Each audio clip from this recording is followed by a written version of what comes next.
Այսօր իմ հյուրն է Արաբկիր բժշկական կենտրոնի մանկական նյարդաբանության եւ էպիլեպտոլոգիայի ծառայության ղեկավար Բիայնա Սուխուդյանը։ Եվ մենք զրուցելու ենք ողնուղեղային մկանային ատրոֆիա հիվանդությունից։ Սա գենետիկ հիվանդություն է եւ երեխաները, որոնք ծնվում են այս հիվանդությամբ, ունեն կրող ծնողներ։ Յուրաքանչյուրը ծնողներից մեկական մուտացիայի կրող է։ Յուրաքանչյուր տարի հիվանդության դրսևորումները ավելի եւ ավելի են բարդացնում հիվանդների կյանքը։ Մենք կարող ենք յուրաքանչյուր նորածնին թեստավորել այս հիվանդության համար։ Ձեզ համար ունեմ լավ նորություն, դեղը արդեն գրանցված է Հայաստանում։ Այս պայն փաստորեն մոտ 15 երեխա կա գրանցված, չէ՞, փաստացի։ Մենք կարծում ենք, որ մեր Հայաստանի Հանրապետության առողջապահության նախարարությունը պետք է գործադրի ուժ, եռանդ, ցանկություն, որպեսզի այն հասանելի դարձնի պետպատվերի շրջանակներում։ Որոշ ծնողներ փաստորեն մտածում են, որ հնարավոր չէ ունենալ առողջ երեխա այն ընտանիքում, որտեղ արդեն ծնվել է մեկը SMA-ով։ SMA-ն հազվագի հիվանդություններից է, որի համար ստեղծված է արդեն գենետիկական բուժումը։ Բարև ձեզ, Բուն TV-ի եթերում առողջ ոդքասթն է մարդու մտավոր, հոգեկան եւ ֆիզիկական առողջության մասին։ Այսօր իմ հյուրն է Արաբկիր բժշկական կենտրոնի մանկական նյարդաբանության եւ էպիլեպտոլոգիայի ծառայության ղեկավար Բիայնա Սուխուդյանը։ Եվ մենք զրուցելու ենք ողնուղեղային մկանային ատրոֆիա հիվանդությունից։ Ողջույն բժշկուհի, ձեր բազմազբաղ գրաֆիկում ժամանակ գտնելու եւ հյուրընկալվելու համար։ Սա ինձ համար բավականին կարևոր թեմա է, որտեղ վերջերս եմ ծանոթացել այս հիվանդության հետ եւ այդ հնարավորությունը ստեղծվել է անմիջապես հիվանդության կրողի Անուշ Գևորգյանի շնորհիվ, ողջույններս նրան, եւ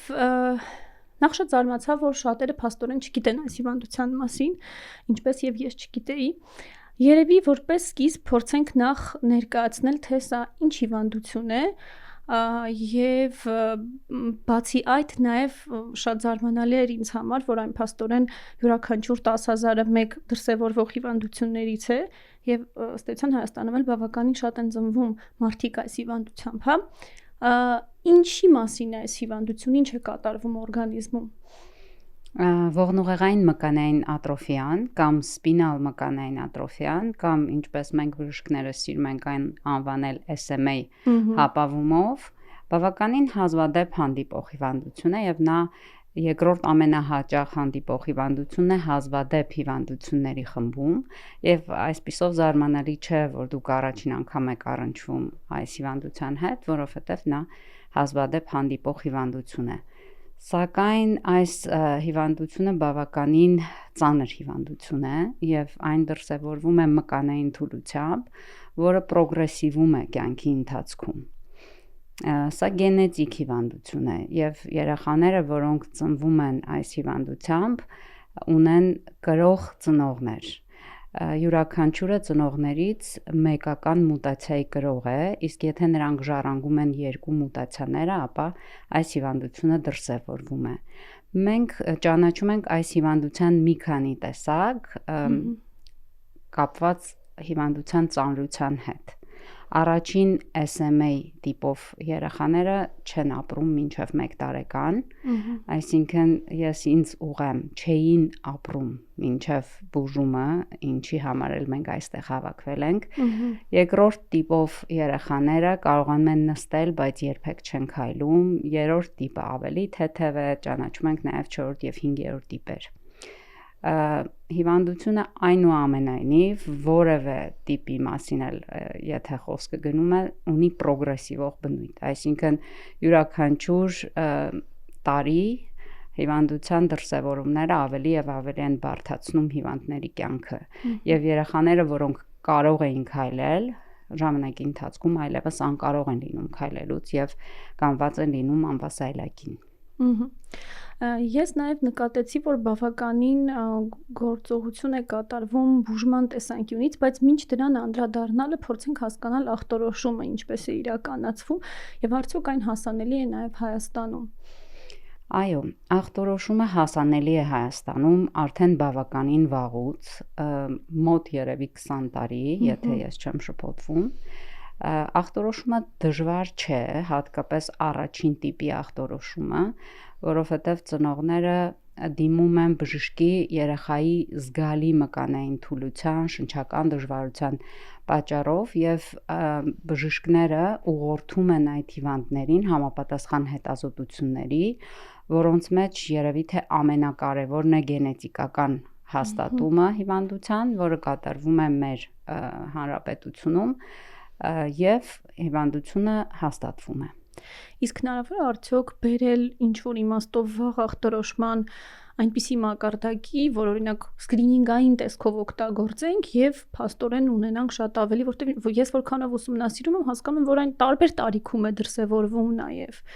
Եվ գուցե ոչ բոլորն են, եթե ասենք ըստ տիպի, հա, եթե որոշ դեպքերում առավել վաղ են նկատում նշանները եւ շուտ են փորձում ախտորոշել, բայց մյուսների պարագայում փաստորեն ավելի ուշ է հնարավոր, որ դրսևորվեն այդ ախտանշանները։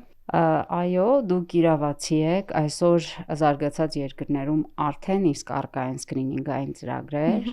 Ես շատ մեծ հույս երազանք ունեմ, որ ես էլ կտեսնեմ դա, որ Հայաստանում մի օր դա հնարավոր կլինի, դա իհարկե բավականին թանկարժեք է, բայց դա հնարավոր է, այսօր մեր սկրինինգային ծրագիրը ներառում է 3 հիվանդություն, ինչի չներառի 4-ը, այսինքն մենք կարող ենք յուրաքանչյուր նորածնին թեստավորել այս հիվանդության համար, որովհետև դա այսօր արդեն ունի ուրիշ իմաստ, որովհետև կա այս հիվանդության բավականին արդյունավետ բուժումը։ Մինչ բուժմանը անդրադառնալը մի քիչ երևի որ մեզ լսողներին ավելի պատկերավոր եւ հասկանալի լինի ինչի մասին է գնում խոսքը։ Բացի մկանային, հա, խնդրից, որը որքանով հասկացան գնալով առավել վատթարանում է, եթե մարդը չի ստանում բուժումը, ինչ այլ խնդիրներ է առաջանում հատկապես ֆիզիոլոգիական մակարդակում մարդու մոտ, ով ունի SMA։ Մկանային թուլությունը իհարկե հիմնական դրսևորումն է այս հիվանդության, բայց նրա պատճառով զարգանում են երկրորդային ոսկրային փոփոխություններ, այսինքն սկոլիոզ, ողնաշարի ծրվածություն, մկանային թուլությունը նաև բերում է հոդերի անշարժության եւ կոնտրակտուրաների, մկանային թուլությամբ նաև պայմանավորված են շնչական խնդիրները հիվանդների եւ հաճախակի ու շատ դժվար ընթացող շնչական ինֆեկցիաները, սակայն պետք է նշել, որ այս հիվանդները անկախ նրանից, որ կարող են անկարող լինել տեղաշարժվելու, ունեն շատ փայլուն մտավոր գործակից։ Ջովին համաձայն եմ շփվելով նրանց հետ ու հատկապես Անուշինում նշեցի։ Ամենաառաջնայինից սկսենք, որը գիտեմ, որ ֆինանսապես շատ թանկ է եւ վստահ եմ, որ դուք էլ այդ մասին կխոսեք, բայց փաստորեն բժշկական գիտությունը, որն ամեն օր զարգանում է, նաեւ հասել է նրան, որ հենց այն գենը, որը ըստ էության պակասում է, մի փոքր ավելի մասնագիտորեն դուք դա բնականաբար կբացեք, հնարավոր է լինում հիմա փաստորեն փոխարինել, հա։ SMA-ն հազվագի հիվանդություններից է, որի համար ստեղծված է արդեն գենետիկական բուժումը։ Նրանք այդ հիվանդությունները շատ չեն, բայց SMA-ի դեպքում բուժումը բավականին արդյունավետ է։ Դա ունի մի քանի տարիների ընդամենը պատմություն, բայց արդեն հասանելի է զարգացած երկրներում։ Եվ տեսեք, կան մի քանի տարբեր գենետիկ մակարդակով բուժումներ։ Կա բուժում, որը այսպես կոչված բուժում է կամ էդիտ է անում գենը, այսինքն ներեսմուծում նյութ, որը վնասված մասը փորձում է շտկել, եւ կա ձեր նշած բուժումը, որի ժամանակ պարզապես առողջ գեն ես ներմուծում վիրուսային վեկտորի շնորհիվ։ Հասկանալի է։ Եվ դա փաստորեն նպաստում է սպիտակուցների, չէ՞, որքանով ես հասկանում եմ օրգանիզմում ինչին ձևավորմանը, թե հակառակը յուրացմանը։ Հիմքում սպինալ մկանային ատրոֆիայի ընկած է այն, որ այդ գենետիկ դեֆեկտի պատճառով չի սինթեզվում առողջ սպիտակուց, որը անհրաժեշտ է հատուկ բջիջների համար, որոնք կոչվում են մոտոնեյրոն։ Մոտոնեյրոնները տեղակայված են ողնուղեղում եւ նրանք են կառավարում մկանային ակտիվությունը։ Եվ փաստորեն, երբ որ նրանք տուժած են լինում, իսկ այդ սպիտակուցը անհրաժեշտ է նրանց գոյության համար, այդ ժամանակ մկանները չեն կարողանում լավ աշխատել, որովհետև մոտոնեյրոնները ուղղակի քայքայվում են։ Հասկանալի է։ Իսկ դեղորայքը, որը արդեն փաստորեն որպես այդպիսին բուժում է եւ առավել բարելավում է ընդհանուր վիճակը, այստեղ ինչ տարբերակներ կա առհասարակ աշխարհում, մինչ մեր Հայաստանին անդրադառնալը։ Դե երևի թե ամենացանկալի դեղամիջոցը պացիենտի համար դա առողջ գենի ներմուծումն է, որովհետև դա երակային միանվագ սրսկում է, որը ապահովում է առողջություն ամբողջ կյանքի համար։ Եվ դա բավականին թանկ է, պացիենտի հաշվարկով տարբեր երկրներում 1.600.000-ից մինչև 2.100.000 մոտավոր թվեր եմ ասում։ Կան ավելի հասանելի, բայց նորից հասանելի այլ երկրների համար բուժումներ, որոնք այդ գենի շտկումն են իրականացնում, բայց էլի շատ թանկ են եւ էլի ունեն տարբեր ներմուծման միջոցներ։ Այսինքն կա թերապիա, որը ենթադրում է, որ դեղորայքը պիտի ներմուծվի ողնուղեղային հեղուկի մեջ։ Այսինքն ամեն անգամ սրսկումներով, եռամսյակը 1 եւ այլն, եւ կա դեղ, որը ուղղակի ընդունում է, սովորական փոշի է, որը լուծվում է ջրի մեջ եւ հիվանդը պարզապես ամեն օր խմում է։ Բայց դե հասկանալի է, եթե համեմատում ենք, ապա ավելի լավ է իհարկե դուք մեկ անգամ ինյեկցիա ստանաս եւ լավանաս, առողջանաս, քան ամեն օր դեղ ընդունես, բայց էֆեկտիվությամբ նրանք նույնն են։ Ընդ որում այդ մեկ անգամյա ստանալը ես որքանով հասկացա տարբեր տարիքում հնարավոր է, չէ՞։ Նաև հնարավոր է մեկ բուժման տարբերակից անցնել մյուս բուժման տարբերակը։ Ենթադրենք մենք ունենք պացիենտ եւ ունենք իրավիճակ, որտեղ հասանելի չէ գենի ներմուծումը, ապա մենք կարող ենք սկզբնական փուլերում իրականացնել գենի շտկման թերապիա, իսկ հետո արդեն անցնել գենի ներմուծմանը, երբ նա հասանելի դառնա։ Գանք Հայաստան։ Հայաստանում փաստորեն ձեր կողմից նշված որևէ միջոցները բուժման այս պահին հասանելի չեն, ընդ որում հասանելի չեն ոչ միայն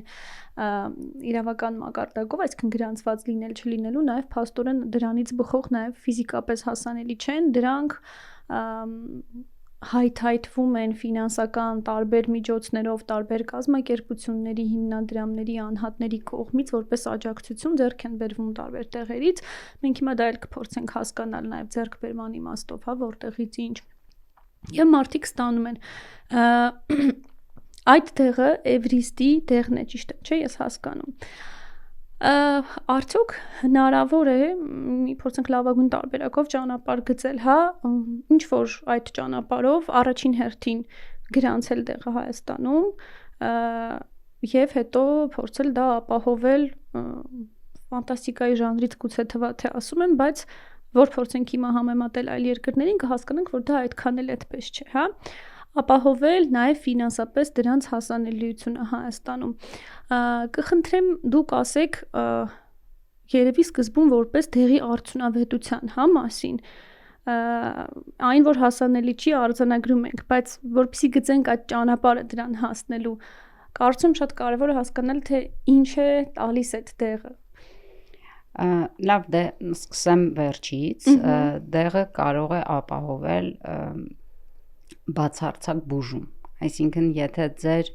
նշված սկրինինգային ծրագրով մենք հայտնաբերենք նորածին, ով երկու մուտացիաներ ունի եւ մենք գիտենք արդեն, որ դրսևորելու է այս հիվանդությունը այս կամ այն տարիքում, ապա պրեսիմպտոմատիկ բուժումը,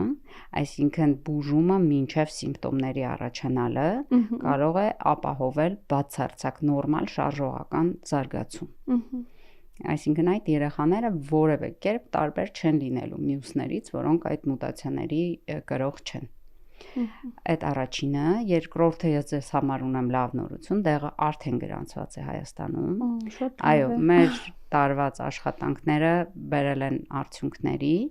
բայց իհարկե նա դեռ հասանելի չէ պետպատվերի շրջանակներում։ Այո, դուք իրավացի եք, այսօր մեր քիչ բուժառուները կարող են այն ձեռք բերել ֆոնդերի միջոցով, արտերկրից եւ այլն, բայց դա մեր վերջնանպատակը չէ։ մենք կարծում ենք, որ մեր Հայաստանի Հանրապետության առողջապահության նախարարությունը պետք է գործադրի ուժ, եռանդ, ցանկություն, որպեսզի այն հասանելի դարձնի պետպատվերի շրջանակներում, որովհետև չեմ կարծում, որ մեր երեխաները որևէ բանով ավելի քիչ կարևոր են, քան ասենք հարևան երկրի Վրաստանի երեխաները։ Մենք ունենք երեխաներ, որոնք ստիպված են ձեռք բերել Վրաստանի քաղաքացիություն, որպեսզի այդ դեղամիջոցը ստանան Վրաստանում անվճար։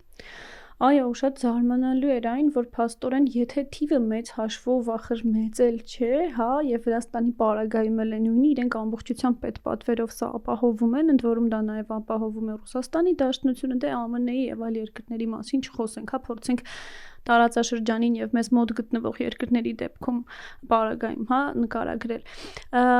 Դեղի մասին խոսք գնաց, ես անկեղծ շատ ուրախ եմ, որ գրանցված է, որովհետեւ վերջին մեր հարցման արդյունքում կարծես պատասխաներ եկել, որ ընթացքի մեջ է,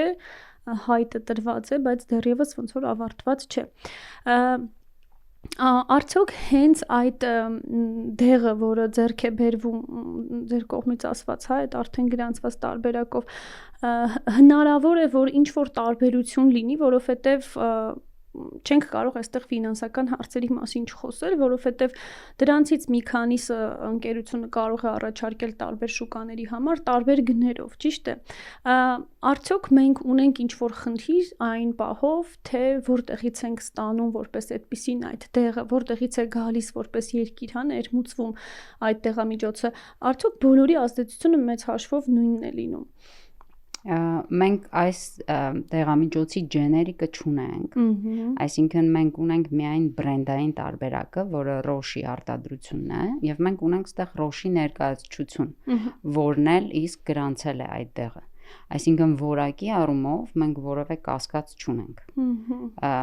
Թե ինչ վերաբերվում է ինչ գնով եւ ոնց կպայմանավորվեն դեղագործական ընկերությունը պետության հետ, այդ արդեն ես չեմ կարող ասել, վստահ եմ, որ այնտեղ էլ կլինեն զեղչեր։ Ինչու եմ կարևորում այս հարցը, որովհետև տարբեր հիվանդությունների պարագայում գուցե այստեղ էլ է նույն խնդիրը առաջանում, երբ պետությունը ինչ որ մի դեղամիջոց չի ապահովում եւ մարդիկ փորձում են տարբեր ճանապարհներով դրանք ստանալ, նաեւ հարց է առաջանում դրանց որակի հետ կապված, նույնիսկ տեղափոխման ջերմաստիճանի պահպանման հետ կապված հարցեր, որոնք իրապես կարող են ազդեցություն ունենալ, չէ՞, վերջում ոնց որ արդյունավետության վրա։ Անշուշտ, պարզապես այս դեղի համար մենք այդ առումով հանգիստ ենք, որովհետև դեղը գալիս է փոշիացված եւ հետո այստեղ օգտագործումից անմիջապես առաջ լուծվում է։ Ինչու ավելի փաստորեն հեշտացնում։ Մկանային, ողնուղային մկանային ատրոֆիայի պարագայում կան ինչ որ միֆեր, որոնք հիմա մենք կարող ենք մեզ դիտողների համար կոտրել, բաներ, որոնք որ գուցե շրջանառվում են կամ գուցե կարող են հատկապես ծնողների համար շատ օգտակար լինել որպես հուշում, որպես ուղղորդում։ Երևի ես միֆ չէի անվանի դա, բայց ծնողների մեջ կա մեծ հիասթափություն եւ միգուցե ինչ որտեղ համակերպվել են, միգուցե ինչ որտեղ ինֆորմացիայի պակասից, վատ սոցիալական պայմաններով նաեւ դրդված եւ այլն, ընտանիքը համակերպվել է, որ երեխան քրոնիկ պրոգրեսիվ հիվանդություն ունի եւ օրը-օրի վիճակը պետք է վատթարանա եւ ի շնորհիվ մեր անուշի, ով յուրաքանչյուր ծնողի հետ ժամերով խոսելով, հեռախոսով եւ այլն բացատրում է, որ պատկերացրեք, այդ հեշտ չի։ Ծնողները արդեն չեն վախենում են հավատան, որ կարող է կա իրոք ինչ որ բուժում, որը կարող է օգնել երեխաներին, բայց ես ուզում եմ այստեղ մի բան շեշտել։ Այն երեխաները, որոնք արդեն ունեն ծանր մկանային թուլություն, դեղը տալով չեն կարող ապաքինվել լիարժեք։ Մենք կարող ենք տեսնել դրական դինամիկա եւ վստահաբար երկարեցնել կյանքը, դարձնել ավելի որակով, բայց մենք չենք կարող հրաշքներ գործել։ Այնինչ գործված է, բայց դա է պատճառը, որ մենք փորձելու ենք ձգտենք հասնենք սկրինինգի, որպեսզի մենք այլևս չունենանք այդքան ծանր երեխաներ եւ փորձենք սկսենք բուժումը պրեսիմպտոմատիկ փուլում։ Շփվելով հենց անմիջապես երեխաների հետ, հա, ձեր մասնագիտական մեծ փորձը նաև հաշվի առնելով, ինչպիսին է հենց իրենց վերաբերմունքը, արդյոք այս երեխաները հատկապես արդեն բնականաբար գիտակից տարիքում հասկանում են ինչ է իրենց հետ կատարվում։ Երևի ավելի շատ այո, քան ոչ։ Եվ շատ զարմանալի բան պետք է ասեմ, բայց այդ երեխաները բնավորությամբ մեծ մասամբ լիդեր են եւ կառավարում են ընտանիքը։ Այսինքն բազմանդամ ընտանիքում ամենաանկարող ֆիզիկապես մարդը կառավարում է բոլորին, որովհետեւ ունի փայլուն մտավոր։ Իհարկե հասկանում են շատ ավելի շատ, քան մենք կուզեինք, որ իրենք հասկանային, բայց եւ շատ ուժեղ են, շատ ուժեղ են։ Ես դեռ որևէ երեխա չեմ տեսել SMA-ով, ով այսպես կոչված ոգի, տենց կռվելու, պաշտպանելու իր ընտանիքը չունենա։ Երևի դա պայմանավորված է բարձր ինտելեկտով։ Պաստորեն, եւ հետաքրքիր է գուցե ինչ-որ իմաստով նաեւ օրգանիզմը ինչ-որ կոմպենսացում է անում, չէ՞։ Մենք միշտ դրա մասին խոսում ենք իմ շվեյցարացի գործընկերոջ հետ, ինքն էլ խոսում ենք դրա մասին, որ միջին չէ, ամենաբարձր թվերի վրա է իրանց IQ-ն։ Խոսեցինք ընտանիքի մասին եւ շատ կուզենամ կարեւորել ու նաեւ այս հարցն էլ քննարկել, որտեղ որոշ ծնողներ փաստորեն մտածում են, որ հնարավոր չէ ունենալ առողջ երեխա այն ընտանիքում, որտեղ արդեն ծնվել է մեկը SMA-ով, հնարավոր է եւ գուցե սա էլ հա ներկայացնենք։ Անպայման, ես շատ կարևորում եմ այդ հարցը։ Այս հարցը երևի կարելի է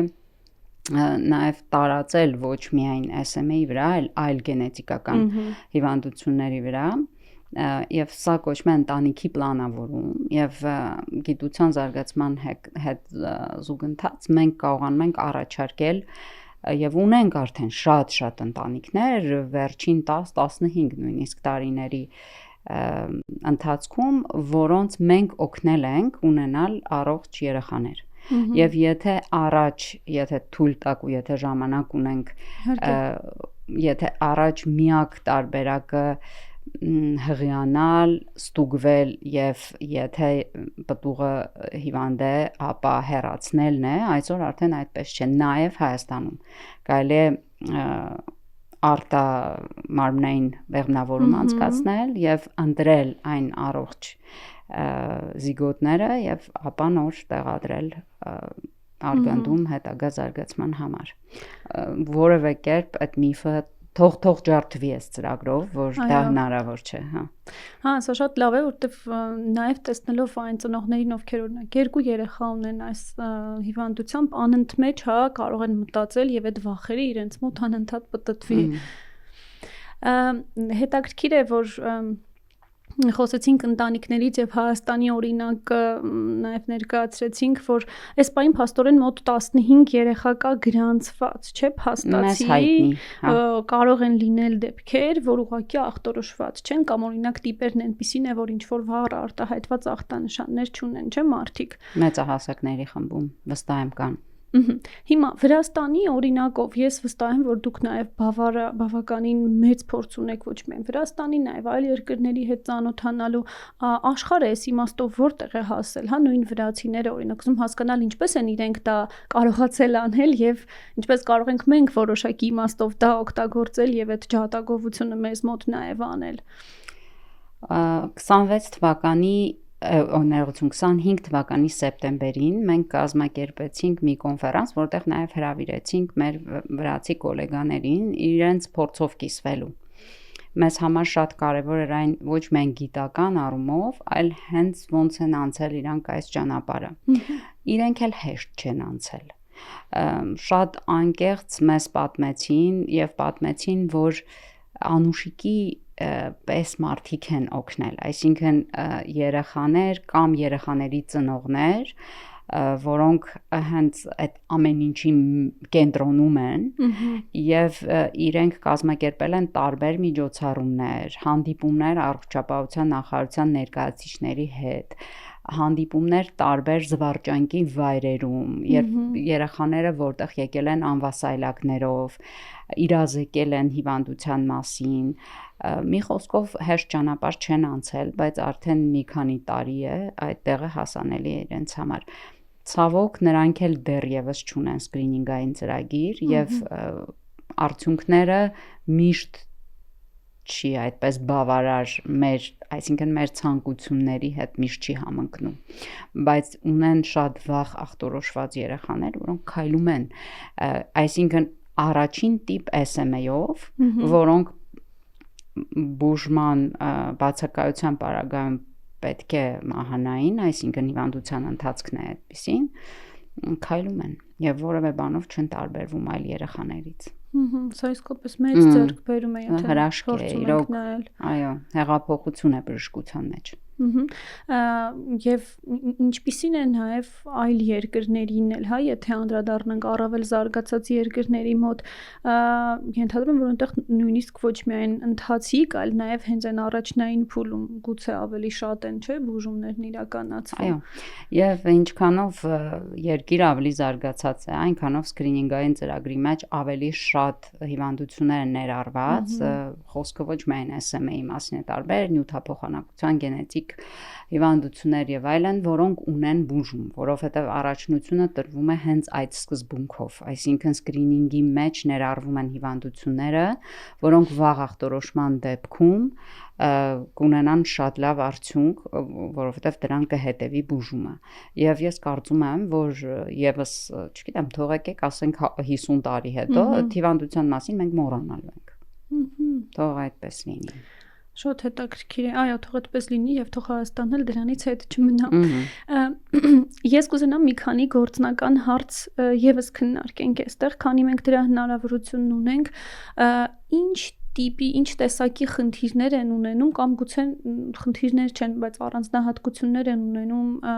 պացիենտներ, ովքեր ունեն այս հիվանդությունը եւ որքանով է դա ազդում իրենց մյուս բոլոր իրավունքների իրացման համար։ Բնականաբար հատկապես այն դեպքում, երբ իրենք չեն կարողանում քայլել անվասայլակից են օգտվում, այստեղ օրինակ շատ տարբեր հարցեր կարող է առաջանալ, չգիտեմ, կրթության եւ այլնի հետ կապված։ Ձեր դիտարկումներով, քանի որ առավել քան շատ շփվում եք նրանց հետ, որոնք են այդ խաչվող մյուս խնդիրները, որոնց հետ բախվում են իրենք, եւ արդյոք կան երեխաներ, որոնք անկախ այդ ամեն ինչից, չգիտեմ, օրինակ իրենց այլ իրավունքները փորձում են իրացնել ամեն դեպքում։ Ну, ես պետք է ասեմ իհարկե իմ ռակուրսից, իմ տեսանկյունից, որովհետեւ ես տեսնում եմ երեխաներ հիմնականում բոլորը հաճախում են դպրոց, ի շնորհիվ իրենց համառության եւ իրենց ծնողների համառության եւ եթե դուք տեսել եք նախորդ հաղորդումները, դուք տեսնեք, որ դա այնքան էլ հեշտ չի եղել, նախ պետք է նշեմ, որ այն անվասայլակները, որոնք մենք այսօր կարող ենք տրամադրել մեր երեխաներին պետպատվերի շրջանակներում, նու մեղմ ասած այնքան էլ լավ որակի չեն, որովհետև լավ անվասայլակները նրանք բավականին թանկ են եւ ոչ հասանելի եւ պետական պատվերով նրանց չեն տրամադրվում։ Պետք է ասեմ նաև, որ քանի որ այդ երեխաները ունենում են նաև շնչական խնդիրներ, նրանց անհրաժեշտ են այլ սարքեր, օրինակ սարքերից մեկը CPAP, BiPAP, որոնք օգտագործվում են գիշերային քնի ժամանակ, երբ որ երեխաները ավելի թուլացած են ու ավելի վատ են շնչում, որպեսզի թթվածնային քաղց չունենան գիշերվա ընթացքում կրկին պետությունը չի տրամադրում եւ յուրաքանչյուր հիվանդի համար անկախ ախտորոշումից մենք դիմում ենք նորից ֆոնդերին, դա շատ է բարդացնում եւ ծնողի եւ բժշկի գործը, այսինքն դա պիտի լիներ արդեն ավտոմատիզացված։ Նրանք պիտի անցնեն վերականգնողական թերապիա, որպեսզի այդ կարկամությունը հոդերի մաքսիմալ քչացնեն, բայց մենք գիտենք, որ մենք ամենտեղ չունենք վերականգնողական կենտրոն, իսկ որտեղ էլ որ ունենք, այդ երեխաները չեն կարող սովորական տրանսպորտով գնալ վերականգնողական թերապիա անցնել։ Կան ծնողներ իհարկե, որոնք հանձնվում են, մեծ մասամբ մենք չունենք տենց ծնող, բայց տարբեր սոցիալական պայմաններից ելնելով մենք ունենք նաև երեխաներ, որոնց ծնողները չեն կարողանում ապահովել դա։ Մենք ունենք պետպատվերով ընդամենը, եթե չեմ շփոթվում, 2 անգամ վերականգնողական կուրս տարեկան, բայց այդ երեխաները կարիքն ունեն անընդհատ ստանալու, անընդմեջ, առանց ընդմիջումների։ Էլի նորից պիտի նշեմ, որ մեր բժշկուհի Անուշին արդեն, ով այտենց վերականգնողաբան է եւ այցելում է տներով եւ պարապում է երեխաների հետ, դա էլ մեծ աջակցություն է, բայց իհարկե այդ խմբերը շատ քիչ են։ Խնդիրները շատ են իրականում։ Եվ նույն վերականգնողական կամ նմանատիպ ծառայությունները արդյոք հնարավոր է նույն մոբիլ ծառայության ձևով կազմակերպել, թե ոչ։ Երևի դա էլ է հնարավոր, ինչ որ չափով, բայց կարելի է, ես տեսել եմ դա Ստեփանակերտում, հատկապես բլոկադայի տարիներին, երբ չկար վառելիք եւ վերականգնողական կենտրոնը իր մեքենայով կազմակերպում էր երեխաների այցը վերականգնողական կենտրոն։ Իսկ կարծում եմ տենց մի բան էլ կարելի է կազմակերպել։ Այո, կարևորը որ այդ ծառայության մոբիլությունը ինչ որ կերպ կամ երեխային մոտեցնելու կամ մասնագետին մոտեցնելու հնարավորություն կտա։ Ընդ որում այստեղ այլ սոցիալական հարցեր են առաջանում, հատկապես այն պարագային, երբ որ ծնողը չի կարողանում փաստացի թողնել մենակ երեխային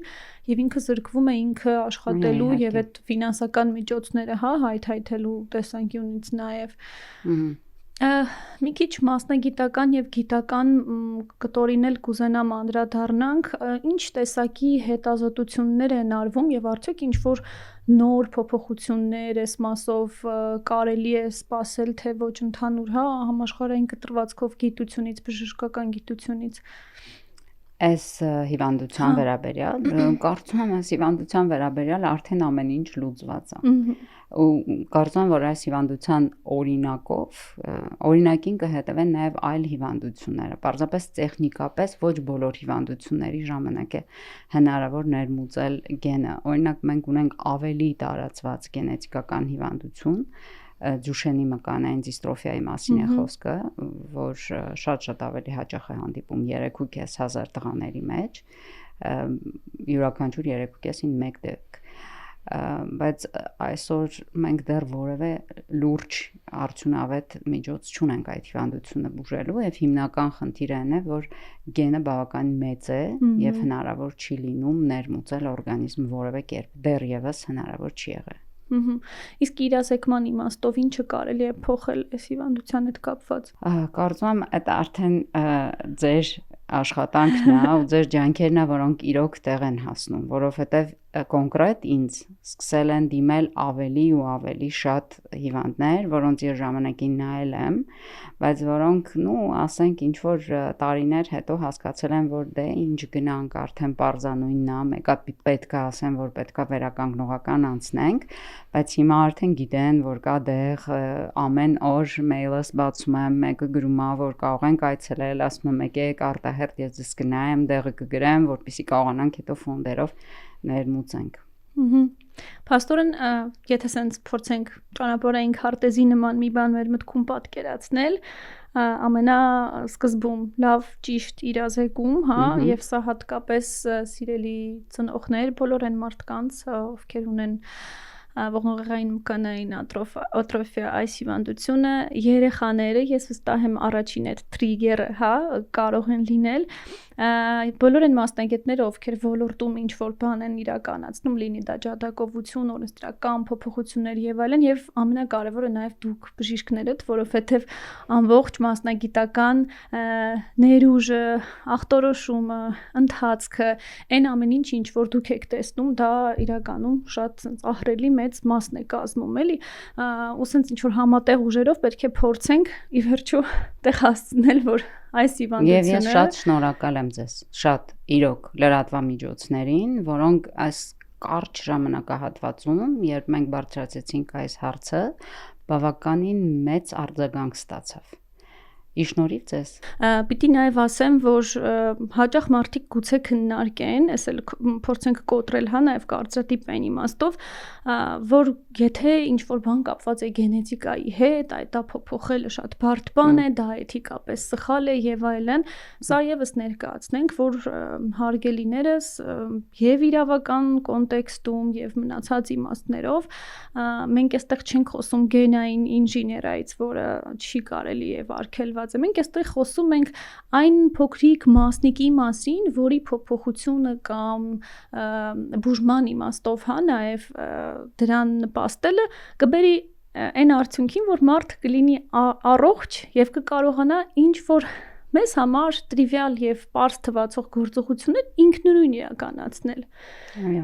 Եվ Անուշի օրինակին էլ անդրադարձանք, ես կուզենամ նշել, որ փաստացի շատ գործնականում, հա, շատ պարզ բաներ դեղը թույլ է տալիս, որպեսզի իրենք կարողանան ինքնուրույն անել, հա, չգիտեմ, սնվել, օգտագործել գրիչ, համակարգչի մկնիկ, փորձել ինչ-որ այլ գործողություններ անել եւ հավատացեք, սա մեծ օգնություն է նաև ընտանիքի անդամների համար եւ հենց իր մարդու համար ի վերջո շատ տարօրինակ է, չէ, երբ որ մենք ինչ որ հիվանդություն ենք ունենում, ինչ որ մեր գլուխն է ցավում կամ այս սուր շնչառական վարակներից ենք վարակվում, ամբողջ մեր բանը փոխվում է, չէ, ընդհանուր օրակարգը, տրամադրությունը, այո։ Եվ այստեղ պիտի հասկանանք, որ այս դեղի կիրառությունը մարդկային կյանքի, մարդկային շատ այդպես բարձ թվացող բաների մասով մեծ փոփոխություն է։ Կյանքի որակի բարելավում։ Եվ շատ հետաքրքիր է, որ դուք կարող եք խոսել մի մարդու հետ, ով իր մարմնի տվյալ պահին մի ձեռքն է կարողանում օգտագործել, դուք ինչ որ խառը ձեր գործերով եք լինում եւ այլն, եւ դուք իրեն հարցնում եք, ինքը ասում է, ես լավ եմ։ Եվ դուք սկսում եք մտածել, իսկ ես ուզում եմ ասել, որ ես խառն եմ, բայց դուք այդտեղ հասկանում եք, որ ռիվ տարբեր նժարների վրա է։ Շնորհակալություն ձեզ, մեզ այս մասով լուսաբանելու համար, մեծ հույս ունենք, որ իսկապես դեղը բացի գրանցվելուց նաև պետպատվերի շրջանակներում հասանելի կլինի մեր այս քաղաքացիների համար, որոնք այս պահին գրանցված 15-ն են, եւ եթե նաև կարողանանք հասնել սկրինինգների կիրառմանը, դրանք շատ ավելի քիչ կլինեն, հուսանք։ Եվ վերջում մեր ավանդական հարցը, որ տալիս ենք միշտ մեր հյուրերին, որն է հենց ձեր առողջ լինելու բանաձևը։ Կարծում եմ հոգեկան առողջությունը ամենակարևոր բանն է, եւ հոգեկան առողջության հիմքում երևի ամենակարևորը սերն է, սերը հանդեպ մարդկությունը։ Այդքան է։ Շնորհակալություն։ Բուն TV-ի եթերում առողջ ոդքասթներ, ցտեսություն։